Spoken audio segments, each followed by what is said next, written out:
Hello everyone, my name is Anshumali Karmi, student ID S222137855. Welcome back to T1 2024, and for this unit, I will try making some summarized topic videos for all of you throughout this unit. This week, I'll be starting with reviewing some basic topics to some advanced topic, like generics and some basic OOP fundamentals from SIT232, object-oriented programming, as they will be very important throughout this unit. I know we all barely made it out of that unit, but round two, I suppose. But before we dive into the intricacies of generics, let's take a closer look at the key structures and the importance and like the four pillars of object-oriented programming. So the four pillars of object-oriented programming are the core principles that define the concept and structure of object-oriented systems. So we first have encapsulation, which is the bundling of data and the methods that operate on the data into a single unit known as a class. You have used it before, and you can stuff like using access modifiers like public, private, protected to control access to the class members. Next is inheritance. Inheritance is the mechanism by which a new class can inherit properties and behavior from an existing or base class. Suppose, like, I'm sure we've used this a lot before as well. So, for example, a vehicle class serving as a base class and car and motorcycle classes inheriting from it. Next is polymorphism. Polymorphism allows objects of different types to be treated as objects of a common type. It enables a single interface to be used for different data types. And you can see this through method overloading with the different parameter types or method overriding in a subclass. And then finally, abstraction. Abstraction involves simplifying complex systems by modeling classes based on the essential properties and behaviors they share, while ignoring unnecessary details. And the example of abstraction would be something like an abstract class or an interface that defines the common structure where multiple other classes can then inherit from to implement the features. So to see a better example of OOP fundamentals, let's take a look at this simple script that I've written. So it has a struct, a simple point, a class, a precise point, and another class called label point. So first on our line is the simple point structure. This is a pretty straightforward structure defining a point in a two-dimensional space. And it consists of like two integer properties, x and y. The simplicity of simple point allows us to grasp the basics of working with coordinates. So a struct is like a very bare-bone version of a class. And next up, we take a look at the precise point class. Similar to simple point, it represents a point in two-dimensional space. However, there is a key difference. The properties x and y are of type double, providing precision beyond integer values. Additional, we used polymorphism here to override the toString method to enhance the class's string representation. Next, taking a look at label point, which builds upon the precise point class that was previously defined over here and inherits from it. Thus demonstrates the concept of inheritance, where a labeled point inherits from precise point and extends it with an additional property. The overridden toString method now includes the label in the string representation.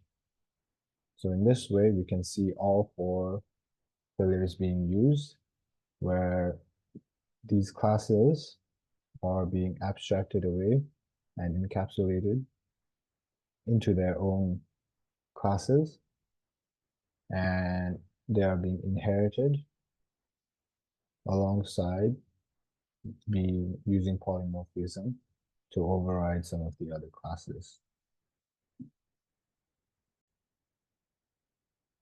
Now, let's take a look into the main topic of our video. which is generics. Today's topic is about generics in C# specifically. Generics allow us to create flexible and reusable code by introducing type parameters. They're like a superhero for code efficiency, providing type safety and various performance benefits. Now, what are generics? Generics in C# are classes, structures, interfaces, and methods that have placeholders for the types they use. I'll show an example later, but this basically allows you to write code that can work with different data types without actually having to sacrifice the type safety. Let's start with a simple example. We have a generic class called GFG that uses a generic type parameter t. This allows us to store and retrieve values of any type. I'll be showing that momentarily. Now let's take a look at this example. In this example, we have a class called GFG, and t is a generic type parameter representing the data type that the GFG class will work with. Data is a private member of type t with the generic class, and value is a property that allows getting and setting the data member data. So it just sets and gets the data of type t. Now, taking a look at the main or like the test part, we can see that using the generics, or because of the generic type t, we are able to use any type we want when creating an object of GFG. So in this case, this GFG creates an instance of, or name creates an instance of GFG with a type of string, or it creates an instance with the type string. And in this case, the version also creates an instance of GFG with type float. And the name.value is geeks for geeks. So that's the value of data in the name instance to a string because of the getter and the setter function value. Version.value sets the value of data in the version instance of float, and console.writeLine displays the string value, and console.writeLine for the version.value displays the float value. Now taking a look at this example, I've changed GFG to have a method that takes a generic type, that is a generic type. So that's why I've made it more, or it's more explicitly stating here, of type of value. And the display method takes two parameters, a string, MSG, and a value of type of value. It prints the message along with the provided value. And taking a look at the name here, we have a class P created, which creates an instance of the GFG class. P.displayInt integer 122 calls the generic method with type of value replaced by int. Similarly, this does it with char, and this does it with double. And as you can see, the output display message along with the corresponding values demonstrating the flexibility of the generic type.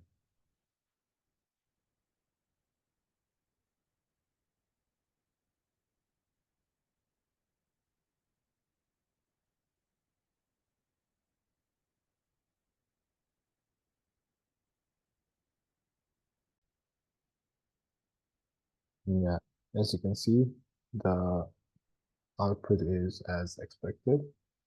And these examples showcase how generics in C# provide a powerful and flexible way to write reusable code that can work with various types of data or various data types. The ability to create generic classes and methods enhances code efficiency, type safety, and performance. Thank you. That'll be all for today.